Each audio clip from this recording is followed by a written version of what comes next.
உட்கார் உட்கார். சார் வந்து பேசுங்க. நான் தான் பேசணுமா? ஆமாங்க சார். வரேன். வெந்து தணிந்தது காடு தக்காளி பக்ரிசாமிக்கு வணக்கத்தை போடு. And parents, I am very much honored here to speak for you. என்னடா இங்கிலீஷில் பேசுகிறேன்னு பார்க்குறீங்களா? தமிழ் வாழ்க வாழ்கிறது காம்பவுண்டுக்கு வெளியே, இங்கிலீஷு காம்பவுண்டுக்கு உள்ள.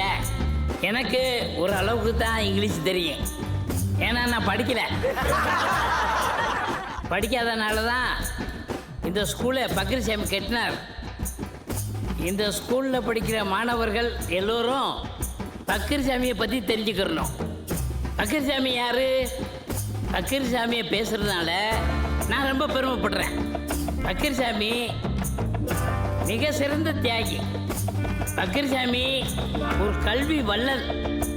பக்ரிசாமி ஒரு சிறந்த அவர்கிட்ட கேளு. யோ இங்கே வாயா, இங்கே வா. ஐயா. நான் தான் அது பக்ரிசாமி. Sorry, sorry. நீங்களும் பேச மாட்டீங்க, என்னையும் பேச விட மாட்டீங்க. எல்லாம் உட்காருங்க, போங்க. இந்த பக்ரிசாமி இந்த பக்ரிசாமி வேணாயா, விடுங்க. இப்போ நான் ஏன் இந்த விழாவுக்கு வந்தேன்டா, மாணவர் தேர்தல் வேண்டான்னு பல பேர் பேசுகிறத நான் கேள்விப்பட்டேன். நம்ம நாட்டில் தேர்தலே வேணாம்னா என்ன கதியாகும்? உங்களுக்கும் ஓட்டுக்கு பணம் கிடைக்காது, எனக்கு வருமானம் கிடைக்காது. அதனால மாணவ செல்வங்களை